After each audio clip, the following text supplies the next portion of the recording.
C'est toujours une joie et une bénédiction de pouvoir se retrouver dimanche après dimanche. Je sais qu'aujourd'hui c'était plus compliqué au-delà des congés, de la période de vacances. Il y avait aussi les ponts qui étaient fermés. Le pont de Pierre, ça fait déjà un petit bout, mais le pont d'Aquitaine et même de l'autre côté, il y avait, à partir quasiment juste après Saint-André-de-Cubzac, la A10 était fermée. Alors ça demandait peut-être un peu plus d'ajustement, mais nous sommes là. Est-ce que vous êtes là? Est-ce que vous êtes avec moi? Il y en a, tu leur dis bonjour à ton voisin, ils racontent leur témoignage, tout ce qu'ils ont fait dans la semaine. C'est bon, vous êtes là? On est heureux de pouvoir se retrouver. Il y a plusieurs visages nouveaux. On a même Solange Musard, l'épouse de Yvan Musard, qui était venue prêcher à l'église. Est-ce qu'on peut l'accueillir chaleureusement? J'aimerais débuter en vous posant cette question. Durant cette semaine, est-ce que vous avez eu un bon témoignage? Il y a 3-4 oui, les autres me regardent. Bon, heureusement que personne ne m'a filmé cette semaine. Est-ce que vous avez eu un bon témoignage ce matin quand vous êtes arrivé devant le pont d'Aquitaine et que le pont d'Aquitaine était fermé? Est-ce que vous avez dit « Oh, c'est pas grave, je vais mettre de la louange, je vais juste profiter des 10 minutes de plus pour louer Jésus » ou est-ce que vous avez râlé? C'est quoi cette histoire? Comment ça s'est passé cette semaine dans votre lieu de travail, chez vous, dans votre famille? Quel est le témoignage que vous avez eu? Est-ce que vous avez eu un bon témoignage? J'aimerais vous encourager à travers ce message à avoir un bon témoignage. La Bible nous dit ceci, c'est quelque chose de fort et de puissant. La Bible dit ceci dans le livre de l'Apocalypse, ils ont vaincu. Est-ce qu'il y en a qui veulent être victorieux ici? Ils ont vaincu par la puissance de leur témoignage. Ton témoignage est tellement quelque chose d'important que tu peux, grâce à lui, remporter des victoires. Moi, j'ai grandi dans l'église, ma maman a donné sa vie à Jésus, j'avais tout juste 6 mois, et je me souviens, c'était vraiment quelque chose de tellement important pour les anciens. Les anciens étaient toujours en train de te parler du témoignage. Il faut avoir un bon témoignage. Et je me souviens, le temps a passé, puis il y a quelques temps de ça en arrière, les enfants ont grandi dans des familles chrétiennes qui avaient le témoignage chrétien, etc. Puis un jour, je discutais j'ai été pasteur de jeunesse pendant plus d'une dizaine d'années. Puis un jour, je discutais avec des jeunes et puis ils ont commencé à dire « Ah, mais de toute façon, ça, non, on n'est pas des hypocrites. Si ça va pas, c'est comme ça, faut arrêter. » Mes parents disaient que oui, le témoignage, mais en fait, tu ne savais pas ce qui se passait à la maison. Ils avaient un témoignage chrétien parce qu'il fallait avoir un bon témoignage, mais dès que tu rentrais à l'intérieur des foyers, que la porte se refermait, c'était une catastrophe dans la maison. Alors pour moi, témoignage égale à hypocrisie. J'aimerais vous dire, Dieu ne nous appelle pas à être des hypocrites. Okay? Donc quand je parle de témoignage, je ne suis pas en train de vous encourager à devenir des bons comédiens, à être des bons hypocrites. C'est-à-dire, je fais celui que c'est génial, ma vie est géniale, tout est incroyable, mais en fait, ma vie est une catastrophe. Vous savez ce que Jésus a dit à des religieux qui avaient ce témoignage-là, qui avaient cette façon de vivre et cette façon de voir? Il les a traités de sépulcres blanchis. Vous savez ce que c'est un sépulcre blanchi? C'est une tombe où on a tout blanchi, on a mis de la peinture blanche, on fait croire que tout est propre, que tout est impeccable, mais la réalité, à l'intérieur, il y a un cadavre. C'est ça un sépulcre blanchi. Et Jésus a encouragé les gens, des religieux qui cherchaient à avoir une belle apparence pour un témoignage. Mais ce n'était pas un témoignage pour la gloire de Dieu, ça. Ça, c'est un témoignage pour leur gloire personnelle. Jésus les a interpellés en leur disant, nous ne sommes pas appelés à être des sépulcres blanchis, mais nous voulons avoir un vrai témoignage. Être quelqu'un qui a un bon témoignage, ça ne veut pas dire simplement, ça ne veut pas dire qu'on est parfait. Celui qui vous parle, moi je vous parle ce matin, mais j'ai toute ma liste d'imperfections. Je pourrais vous donner mes 15 défauts sans aucun problème. Ce n'est pas une histoire de jouer à une comédie, de jouer à l'église, de jouer au pasteur ou de jouer à être un bon chrétien, mais c'est simplement que jour après jour, devant les situations dans lesquelles je me retrouve, je prends la décision de montrer qui est Jésus à travers ma vie, plutôt que de montrer qui je suis moi. Parfois, on se retrouve dans des situations où la personne en face nous énerve. Ça vous arrive? Ou il n'y a qu'à moi que ça arrive, ces choses-là? Et là, elle vient te chercher. Et là, tu as juste envie de lui dire, je veux lui montrer à lui qui c'est, Patrice Martorano, tu vois? Mais le Saint-Esprit vient te reprendre, si tu l'écoutes un peu, et il va te dire, au lieu de lui montrer qui tu es, montre plutôt qui je suis moi. C'est ça, avoir un bon témoignage. C'est-à-dire, je prends la décision de montrer à travers ma vie. Ce n'est pas jouer une comédie, mais je décide de montrer à travers ma vie qui est Jésus, d'avoir un témoignage chrétien. Je me souviens d'un ancien dans mon église qui priait et qui disait ceci: Seigneur, je prie pour que ma bouche soit ta bouche, que mes pieds soient tes pieds et que mes mains soient tes mains. C'est ça, avoir un bon témoignage. Je désire avoir ce témoignage-là. Alors le titre de mon message ce matin, c'est « La puissance du témoignage ». Parce qu'il y a une vraie puissance dans le témoignage. Est-ce que vous savez que ce que vous êtes parle plus fort que ce que vous dites ? Votre témoignage, votre comportement, votre attitude va parler beaucoup plus fort que tout ce que vous allez raconter. D'ailleurs, souvent, quand on connaît bien quelqu'un et qu'il nous raconte quelque chose qui n'a rien à voir avec sa vie, même si on est poli, on ne va pas lui dire en pleine face, on a juste dans notre tête, on se dit « Ouais, cause toujours, toi, je sais qui t'es ». Comprenez-vous? Parce que qui vous êtes parle plus fort que ce que vous dites. Un jour, il y avait un homme en Asie qui a vu son fils un jour venir le voir et il lui a dit « Papa, j'ai donné ma vie à Jésus, maintenant je ne veux plus être un bouddhiste. » Et là, le papa, il a vécu ça comme un drame. Comment ça? Tu vas renier la religion de tes pères? Mais non, moi je t'ai éduqué pour être un bouddhiste et maintenant tu me dis que tu vas être chrétien. Puis vraiment, le fils, oui papa, je vais être chrétien. Et là, le papa sort dans la rue, il a le cœur déchiré. Mais non, pourquoi mon fils a changé de religion? Et là, il voit un ami à lui qui revient de l'Europe.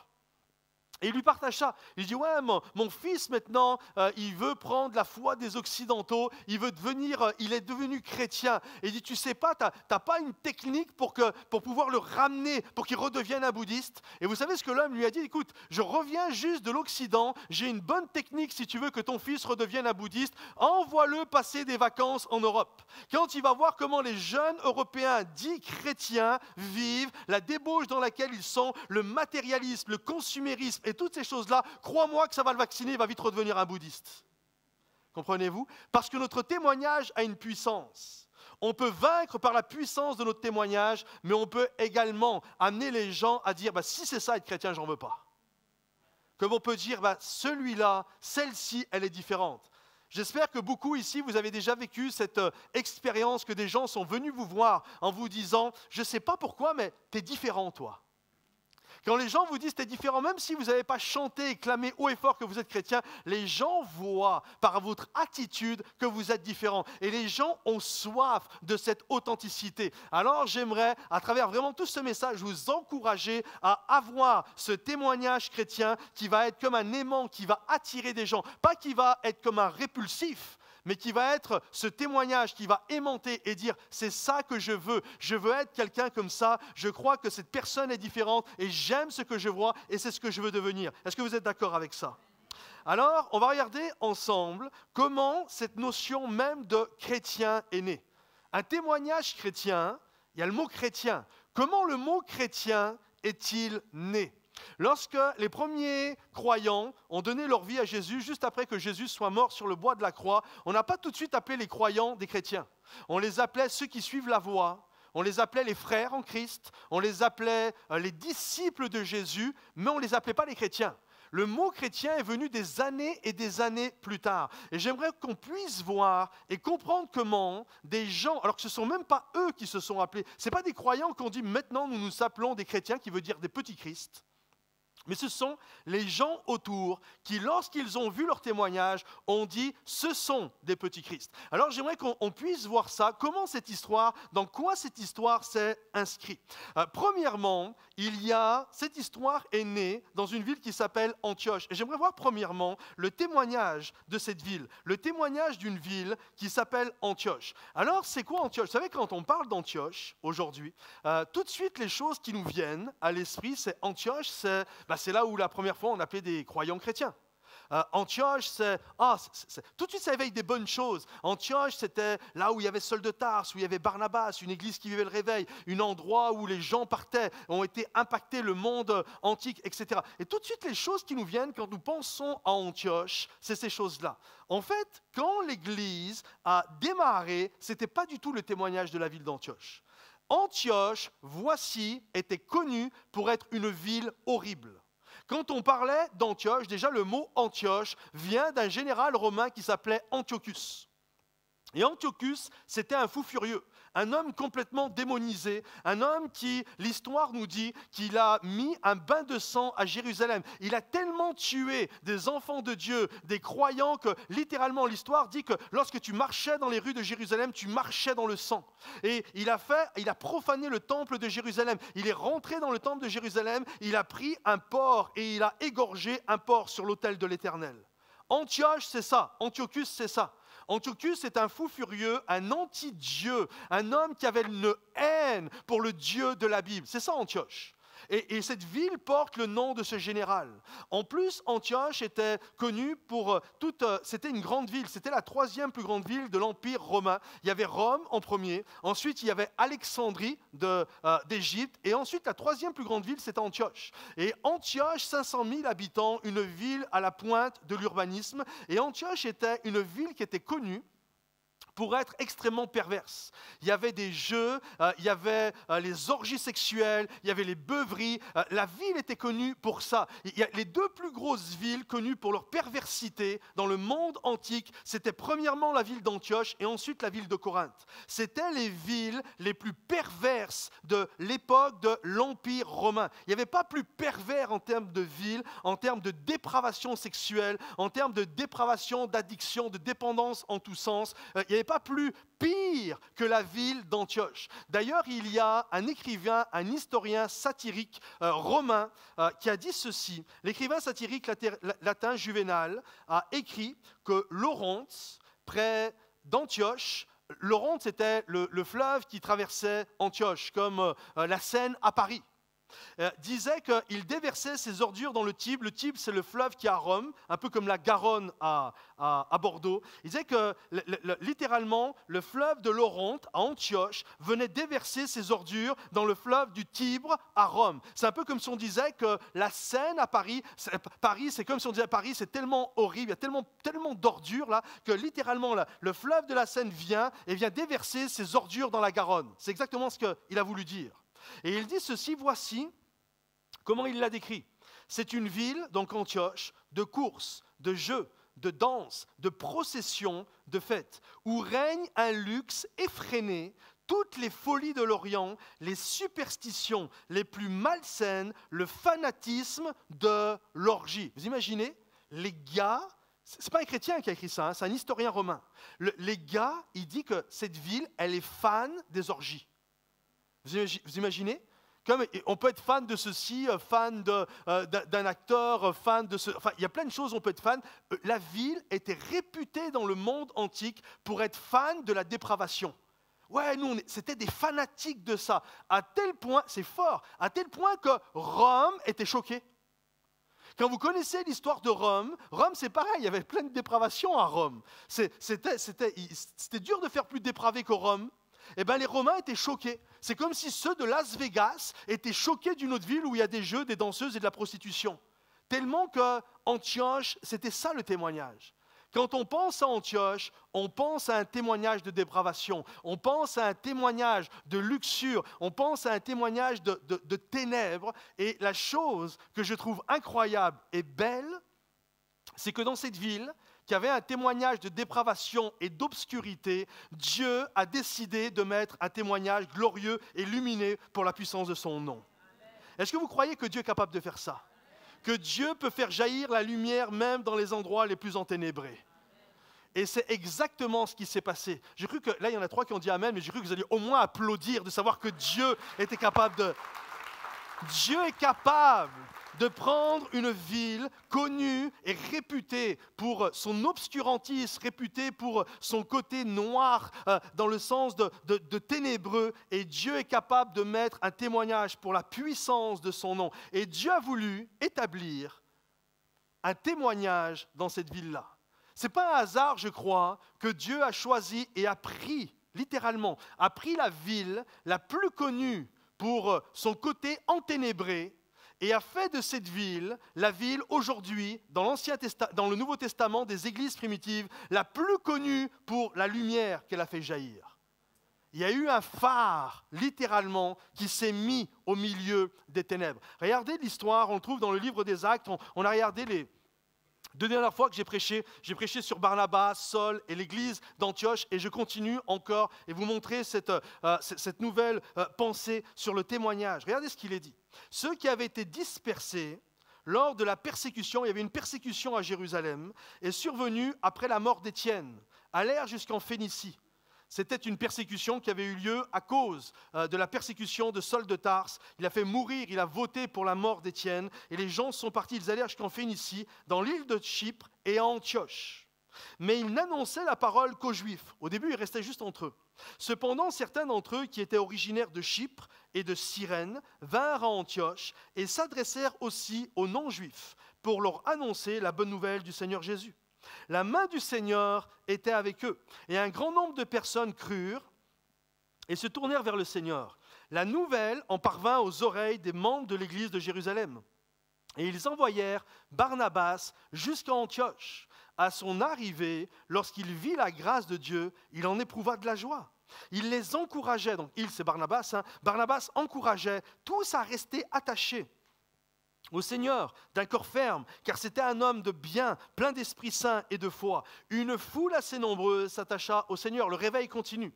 Barnabas, et on a vu ça la semaine passée, on s'est arrêté là-dessus, Barnabas se rendit ensuite à Tarse, où souvenez-vous, il y a un homme, ça fait 10 ans, il est dans une salle d'attente, pour aller chercher Saul de Tarse. Comprenez ceci, l'Église, moi je le crois, dans une ville, est capable de changer le témoignage de sa ville. Comprenez-vous? Antioche est une ville connue pour sa dépravation et d'un seul coup, l'Église maintenant commence à être connue parce que waouh, il se passe quelque chose de grandiose. Le bruit du témoignage de cette ville, mais le bon bruit, est venu jusqu'aux apôtres de la ville de Jérusalem, Pierre, Jean, Jacques et toute l'équipe, ils sont là et ils entendent, waouh, pas des mauvaises choses, ils entendent, waouh, des choses glorieuses, des choses incroyables. Et là, ils disent, écoute, Barnabas, il faut que tu ailles, il faut que tu ailles voir ce qui se passe. Et lorsque Barnabas arrive, il voit la gloire de Dieu, il voit cette gloire tellement belle, tellement magnifique. Il est vraiment touché et impacté parce que l'Église est en train de changer littéralement le témoignage que la ville avait porté jusqu'à maintenant. Est-ce que vous croyez que Dieu est capable et peut changer le témoignage de la rive droite de Bordeaux? Amen. Vous savez, il y a quelque temps, vous pouvez applaudir, tu as raison. Si vous applaudissez tous, c'est pour de vrai, s'il vous plaît. Il y a quelque temps, en arrière, il y a quelques années de ça en arrière, il y a l'ancien président de la République, Jacques Chirac, qui est venu à Bordeaux. Et c'était marrant parce qu'il était sur la place de la Bourse. Et alors qu'il est sur la place de la Bourse, il était accompagné d'un autre homme politique qui lui présentait la ville, dont je tairai le nom. Et ils étaient ensemble. Et à un moment donné, forcément, tout le monde voulait serrer la main au président Jacques Chirac. Et j'étais là, je regardais ça à la télé, j'étais interpellé. Puis forcément, quand c'est un endroit que tu connais, ça éveille toutes sortes de choses en toi. Et là, il est en train de serrer plein de mains. Et puis là, il y a un petit jeune de Lormont, avec la casquette baggy issu de l'immigration. Il arrive, yo man, c'est Jacques Chirac, mais c'est yo man quand même. Et il veut faire un selfie avec Jacques Chirac. Et là, il y a l'homme politicien qui montrait la ville à Jacques Chirac. D'un seul coup, il a fait signe à ses gardes du corps et ils sont venus le pousser un petit peu. Viens pas l'importuner. Et là, Jacques Chirac pose la question, il dit, mais il veut quand même parler aux jeunes. Il dit, mais t'es d'où toi? Et il dit, je suis de Lormont. Alors ça m'a encore plus éveillé toutes sortes de choses. Il dit, je suis de Lormont. Je dis, ah, c'est bien ça. Et là, il se retourne vers l'homme qui l'accompagne et qui lui montre la ville. Il lui dit, et c'est où Lormont? Et la réalité, Lormont, c'est derrière le fleuve. C'est juste là, c'est à 2 kilomètres. Et le gars, il est tellement gêné, écoutez bien, il est tellement gêné qu'il dit, oh Lormont, c'est une ville au fin fond de la Garonne. Comprenez-vous? Je me souviens quand je suis arrivé à Bordeaux, et on me disait que pour les vrais Bordelais, je ne sais pas ce qu'on appelle par les vrais Bordelais, mais Bordeaux s'arrête à la Garonne. Ça n'existe pas derrière la rive droite, ça s'arrête à la Garonne. J'aimerais vous dire que Dieu est capable sur la rive droite de Bordeaux de faire une église qui va avoir un témoignage pour la gloire et la puissance de son nom. Amen. Et que la rive droite de Bordeaux soit connue parce qu'il y a des hommes et des femmes qui portent un témoignage pour la gloire de Dieu, pour la gloire de l'Éternel. Est-ce que vous êtes d'accord avec ça? J'aimerais vraiment bénir, encourager et mettre sous le spot ce matin tous ceux et celles qui travaillent dans notre association qui s'appelle Espoir, qui est le bras social de l'Église. Est-ce que tous ceux qui travaillent à Espoir, levez la main s'il vous plaît, et n'ayons pas honte, levez la main, on ne vous traitera pas d'orgueilleux. Il y a beaucoup plus que ça, levez la main, levez la main. Est-ce qu'on peut les applaudir bien fort s'il vous plaît? En fait, ils sont des hommes et des femmes, et je crois que chacun, on est appelé à porter ce témoignage dans nos familles, dans notre voisinage, dans notre lieu de travail, enfin tous les endroits où on peut aller. Mais il y a, et je suis touché et impacté et encouragé à travers tous ceux qui, à travers Espoir, décident de faire rayonner la gloire du nom de Jésus pour avoir un vrai impact. Je me souviens, on l'a fait qu'une fois, ça serait à refaire, mais c'était tellement beau lorsque cette église s'est transformée comme un hôpital, on faisait le don du sang et tous ceux des quartiers venaient ici pour donner leur sang. C'était chouette ça, pas le fait qu'ils donnent leur sang, mais le fait que ça se passe là. C'est où que je donne mon sang? Tu vas à l'église? D'habitude, ça fait peur un peu, mais ils venaient ici. Les gens viennent. Il y a 2 semaines, je viens. Il y avait la friperie. On l'a fait à l'intérieur de l'église. Les gens du quartier venaient et rentraient dans l'église. Et là, il y a toutes sortes de bénévoles qui travaillent et qui sont là. Et c'est juste incroyable le témoignage qu'ils peuvent avoir. Je crois que lorsqu'on évangélise, parler, c'est la dernière chose qu'on doit faire. C'est d'abord le comportement et ensuite on a juste à accueillir les gens avec nos paroles. Souvent on essaye de parler mais après les actes ne suivent pas. J'aime lorsqu'on voit des actes et lorsque les gens sont touchés et ensuite c'est quoi ça? Et là tu peux leur parler de la gloire de Jésus parce qu'on a démontré la bonté en action. On a démontré l'amour en action. Alors merci encore pour tous ceux et celles qui servent à Espoir. Est-ce qu'on peut les applaudir encore bien fort et bien fort?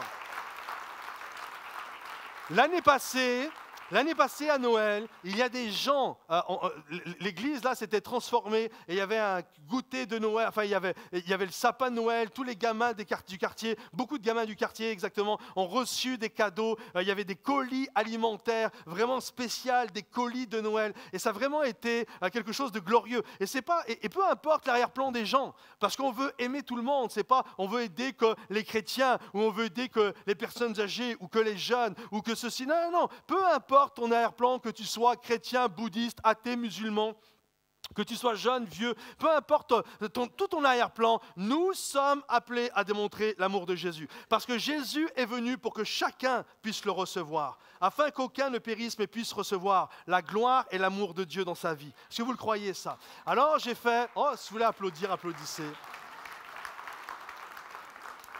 T'es en forme, hein, je t'aime bien toi. Et j'aimerais qu'on puisse voir, il y a une petite vidéo, des petits rushs qui ont été filmés l'année passée de gens qui ne sont pas spécialement de l'Église, il peut y en avoir, mais pas forcément, et de gens qui communiquent et qui disent le ressenti par rapport à ce qu'ils ont vécu. Ce n'est pas juste « la rive droite de Bordeaux, c'est que de la cité, c'est de l'insécurité ». Non, écoutez, j'aimerais qu'on puisse envoyer la vidéo et écoutez le témoignage qu'ils donnent. C'est tellement bénissant et encourageant. Si on peut envoyer la vidéo, et je vous retrouve juste après, s'il vous plaît.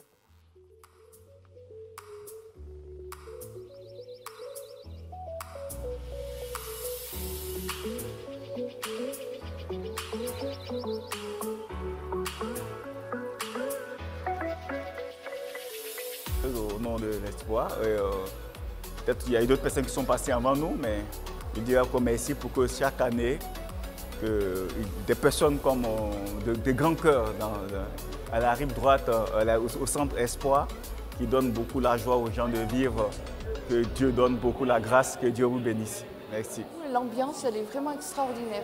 L'organisation, je trouve que c'est vraiment super, doux, très accueillant en tout cas aussi. C'est appréciable d'être bien accueilli. Vraiment, il n'y a rien à dire. Il n'y a rien à dire de négatif, même de points moins positifs. Non, je trouve qu'elle est vraiment parfaite. Elle est parfaite de l'accueil à l'entrée jusqu'à l'organisation, les photos, tous les vêtements. J'ai rien à dire. J'ai été bien moi, donc ma fille aussi, ma fille elle est diabétique, elle a fait une hypo, de suite on est venu lui proposer quelque chose. Je trouve que c'est bien. J'ai passé une matinée incroyable, j'ai eu de belles choses et vraiment, Espoir rive droite, bravo et youpi, j'ai eu un beau manteau et une belle tenue de fête pour Noël. Merci beaucoup.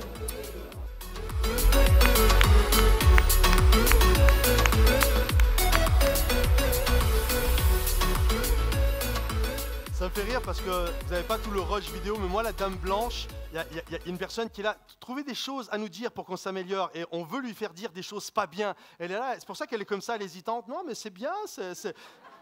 Ok, non, mais finalement, c'est bien, tout a été bien. Alors, est-ce qu'on peut applaudir encore bien fort tous ceux d'espoir pour le travail? Dieu est capable, même dans un endroit qui n'a pas bonne spécialement réputation, de mettre sa réputation à lui et son témoignage. Et je finirai avec cette pensée, le témoignage de l'Église, parce qu'il y a cette notion d'avoir un témoignage pour la gloire de Dieu. Alors j'aimerais que, juste qu'on revienne à cette ville d'Antioche, et on l'a lu ensemble tout à l'heure, il y a un réveil dans la ville d'Antioche. Antioche commence à être connue pour autre chose et pour la gloire de Dieu qui se manifeste. Et là, on va aller chercher Barnabas. Vas-y, Barnabas, viens. Et Barnabas, lorsqu'il arrive, il voit, waouh, c'est génial. Il les encourage à rester attachés au Seigneur. Il leur parle de Jésus. La Bible nous dit encore plein de gens qui donnent leur vie à Jésus. Et ensuite, il a une idée. Mais ce n'est pas n'importe quoi comme idée. D'un seul coup, il a une super idée. Il se dit, je vais aller chercher un gars qui est dans une salle d'attente, vous vous souvenez, qui s'appelle Saul de Tarse. Et là, il va le chercher. Et il va et il vient le ramener. Et la chose qui est intéressante, la chose qu'on doit comprendre, c'est que lorsqu'il va le chercher, il le ramène, Saul de Tarse, rapidement, pendant la première année, il va être un des enseignants avec Barnabas. Écoutez bien, regardez ce qu'il est dit. Pendant toute une année, c'est important, Barnabas et Saul se réunirent aux assemblées de l'Église et ils enseignèrent beaucoup de personnes. Moi, quand je lis ça, je me dis « Waouh, quelle grâce !» Vous savez pourquoi je dis « quelle grâce » ? Souvenez-vous, vous savez comment l'Église d'Antioche est née ? On l'a lu ensemble tout à l'heure. L'Église d'Antioche est née de la persécution qui survint après la mort d'Étienne. Qui est celui qui était le chef de file de la persécution ? C'est Saul de Tarse. Qui est celui qui a fait mourir Étienne ? C'est Saul de Tarse. Et là, comprenez ceci, là, il y a un homme qui a fait vivre l'horreur à des gens. La Bible nous dit, il rentrait dans les maisons, complètement fou, il torturait des gens pour les faire renier le nom de Jésus. Il prenait des femmes, il prenait des hommes. La Bible nous dit, il les jetait en prison. Son haleine respirait, la menace et le meurtre. Ça, c'est Saul de Tarse, c'est qui il était. Et comprenez ceci, il était tellement inquiétant, il était tellement angoissant que des gens ont pris la décision de quitter le pays.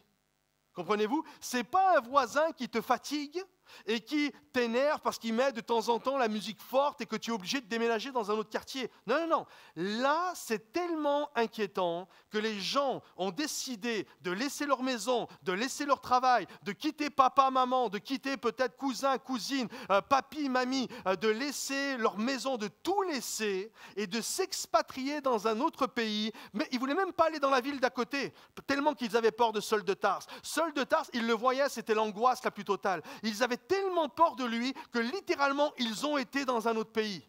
Et là, qu'est-ce que Barnabas fait? Il est incroyable, ce Barnabas. Barnabas, quand il voit que ceux d'Antioche, nés de la persécution, sont en train de vivre un truc incroyable, il dit, j'ai une idée. Il a été chercher celui qui les angoissait. Et il le ramène à l'église. Imaginez un instant quand Saul de Tarse est arrivé à l'église. Est-ce que vous pensez qu'ils ont fait une aide d'honneur? Ouais, on t'attendait, super, t'es là, on l'applaudit, ouais. Non, non, non. J'imagine que les gens devaient être en panique. Alors c'est sûr qu'il y avait eu un réveil que beaucoup, la majorité ne le connaissait pas. Mais ça devait être le stress. Ils disaient, wow, cet homme, il a tellement généré en nous du stress, il a tellement généré en nous de l'inquiétude. Et là, tu te dis, quel va être le témoignage de la ville? C'est quoi leur témoignage? Est-ce qu'ils vont, le témoignage de l'Église, est-ce qu'ils vont le regarder comme une personne, un faux frère, etc. Non, la Bible nous dit, écoutez bien, la Bible nous dit que non seulement, ça c'est l'amour de Dieu, hein, c'est le pardon de Christ, c'est quelque chose de tellement incroyable. La Bible nous dit que non seulement ils l'ont accepté dans l'Église, celui qui était leur ancien bourreau, et ils vont même l'accepter maintenant comme pasteur. Vous imaginez? Ils ont fait, c'est un truc de fou, ils ont fait de leur ancien bourreau leur pasteur. Il fallait le faire quand même. Et à tel point que lorsque les gens de la ville ont vu ça, lorsque les gens de la ville, ils entendaient parler de cette église, lorsque les gens de la ville, les habitants de la ville d'Antioche ont vu Saul de Tarse débarquer, certainement qu'ils se sont dit, voilà, c'est sûr que ça va exploser l'église, hein. Les gens ne vont pas être contents du tout. Et là, d'un seul coup, ils voient que non seulement il est accepté par la ville, mais il devient même un enseignant. Le bourreau devient leur pasteur. Et les gens de la ville ont tellement halluciné que la Bible nous dit ceci, c'est quelque chose de tellement fort. Voici ce que ça a produit. Et ce fut à Antioche que pour la première fois, des disciples furent appelés chrétiens. Comprenez-vous? Ils ont tellement été estomaqués. Waouh! Et en fait, le mot chrétien, à la base, c'est comme un sobriquet. C'est comme une moquerie. Ça veut dire les petits Christ, les petits Jésus. Et en fait, au début, ils se moquaient d'eux en disant, ouais, en fait, c'est les petits Jésus. Jésus, quand il est sur le bois de la croix, il regarde les gens qui sont devant lui, ceux qui l'insultent, ceux qui l'ont cloué, ceux qui lui ont mis la couronne d'épines, ceux qui sont là et qui le pointent du doigt. Et vous savez ce que Jésus a fait sur le bois de la croix? Il a dit, Père, pardonne-leur.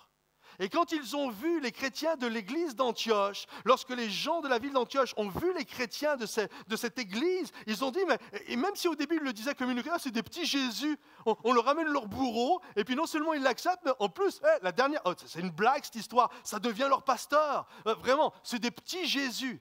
Sauf que ça a tellement plu à l'Église, ça a tellement plu aux croyants que finalement ils ont fini par l'accepter. Et ce mot qui à la base était une moquerie, un sobriquet, va devenir littéralement une acceptation parmi le peuple de Dieu, et chrétien va devenir le nouveau nom qui va qualifier les croyants. Regardez ce que Alain Descaux de l'Académie française dit.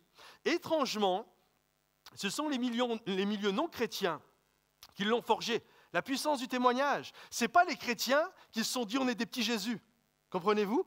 C'est les autres qui l'ont remarqué. Les intéressés, c'est les chrétiens qui l'ont forgé. Les intéressés, donc les chrétiens, les croyants qui se désignaient jusqu'à là comme les frères, saints, croyants, disciples, la voix, semblent avoir accueilli sans réticence puisqu'ils se sont empressés de l'adopter. Comprenez-vous? Quand vous évangélisez, ne parlez que si c'est nécessaire. Je crois que quand on a un témoignage chrétien, littéralement, les gens le voient autour. Il n'y a pas besoin de les bassiner. Il n'y a pas besoin, mon micro claque là, il n'y a pas besoin de les bassiner, il n'y a pas besoin de leur mettre des coups de Bible pour qu'ils donnent leur vie à Jésus. Je crois que les gens, lorsqu'ils voient un chrétien authentique, Jésus qui se diffuse à travers leur vie, je crois que là, ces personnes vont être impactées et vont vouloir donner leur vie à Jésus. Est-ce que vous le croyez, ça? Est-ce que vous le croyez? Je vais demander aux musiciens, aux pianistes, si tu peux revenir, s'il te plaît. Regardez, je finis avec ceci, cette vérité emportée. Par une attitude d'exception, les chrétiens d'Antioche ont changé la réputation de leur ville et que tous ceux qui le croient disent Amen. J'aimerais qu'on puisse que cette ville de Lormont et la rive droite de Bordeaux, et même de manière plus loin que la ville de Bordeaux, est-ce que vous croyez, ou est-ce que c'est peut-être juste un fantasme dans nos têtes, est-ce que vous croyez qu'on peut porter le témoignage de notre ville et que les gens, quand ils vont penser à Bordeaux, ils vont penser à une église qui brille pour la gloire de Jésus? Certainement qu'on aurait dit ça aux premiers croyants, au groupe de 10, 15, 20 qui sont arrivés à Antioche. Vous allez changer la réputation de votre ville. Certainement qu'ils auraient dit, arrête, 500 000 habitants, là, et puis les orgies, puis la dépravation, et puis la ville, pourquoi elle est connue? Non, franchement, t'es en plein délire, là. Non. Ils ont réussi à changer la réputation de leur ville. Alors, j'espère que vous êtes avec moi. Nous voulons que notre église, Momentum, soit comme un phare qui permet aux choses de basculer pour la gloire de Jésus. Est-ce que vous êtes d'accord avec ça? On a vraiment besoin, on arrive à la fin bientôt la fin de l'année, puis il y a toutes les activités qui vont prendre part. On a vraiment besoin d'hommes et de femmes qui vont se lever et qui vont aussi nous aider pour faire une différence dans notre association Espoir. Il va y avoir du 10 au 24 décembre, il va y avoir Bordeaux, Auchan, Bordeaux-Lac nous donne la possibilité de faire des papiers cadeaux. Et on aimerait vraiment qu'il nous faut 4 personnes par jour. Peut-être qu'il y a des gens, vous pouvez donner 1 jour, 2 jours, 10 jours, je ne sais pas. Peut-être certains sont au chômage ou des jeunes retraités où vous avez la possibilité. Mais on a besoin de gens qui vont tenir un stand Espoir pour pouvoir récupérer de l'argent avec les papiers cadeaux. À chaque fois qu'on fait ça, on peut récupérer 4, 5, 6 000 euros afin d'avoir un témoignage dans notre ville. On a besoin de gens le samedi matin qui vont aider pour la distribution alimentaire. On a besoin le vendredi du temps de midi de gens qui vont chercher la nourriture. S'il y a des gens, la plupart, 80% de ceux qui y vont, ce sont des femmes. C'est génial, les femmes, il n'y a pas de souci, elles sont capables. Mais il y aurait Monsieur Junot, notre ancien, il nous dirait ceci: où sont les hommes? Vous comprenez? Où sont les hommes? On a besoin de gars qui remplissent le camion et qui vident le camion. Et on laisse ça à des dames. C'est juste pas normal. Comprenez-vous? Non, il ne faut pas faire où. Mais on a besoin... C'est parce que toi, tu y es, c'est pour ça. On a besoin d'hommes et de femmes. On a besoin de gens qui vont se tenir. Ce n'est pas juste distribuer des carottes. Ce n'est pas juste de trier des légumes qui sont frais ou qui sont abîmés. Ce n'est pas ça. Le but, c'est la gloire de Dieu. C'est d'aimer les gens, c'est d'aimer Dieu et c'est de porter un témoignage pour la gloire de l'Éternel. Est-ce qu'il y en a qui sont d'accord avec ça? Et là, vous pouvez applaudir bien fort. Oui, nous désirons porter un témoignage. Ils ont, dites avec moi, ce témoignage, ce verset de l'Apocalypse, ils ont vaincu, dites-le avec moi, ils ont vaincu par la puissance de leur témoignage. Ils ont vaincu par la puissance de leur témoignage. Ce n'est pas de l'hypocrisie, ce n'est pas jouer aux chrétiens. On veut pas qu'on joue, on n'est pas là pour jouer à l'église, mais on est là pour avoir un témoignage pour la gloire de Dieu. Est-ce que c'est votre désir, ça? Alors, est-ce qu'on peut se lever juste là où nous sommes? Est-ce qu'on peut se lever?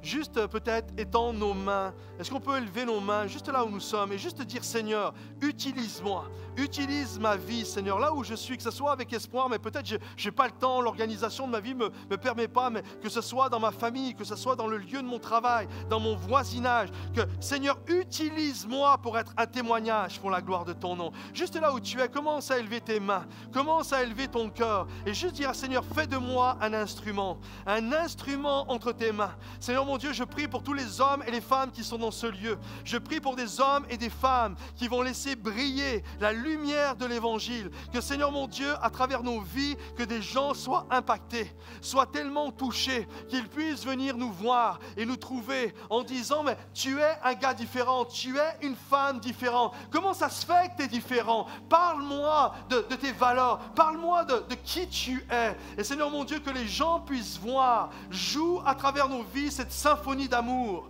cette symphonie, Seigneur mon Dieu, de restauration. Seigneur mon Dieu, que nous puissions être des instruments puissants et utiles entre tes mains. J'aimerais faire quelque chose, j'aimerais juste prier et que vous puissiez répéter après moi. Seigneur Jésus, avec plus de conviction s'il vous plaît, Seigneur Jésus, fais de nous des instruments pour la gloire de ton nom, que nous puissions vaincre par la puissance du témoignage, que les gens voient à travers nos vies la gloire de Jésus. Seigneur mon Dieu, que je sois ta bouche, que je sois tes mains et que je sois tes pieds. Dans le nom de Jésus, nous t'avons prié et tout le monde dit Amen et Amen.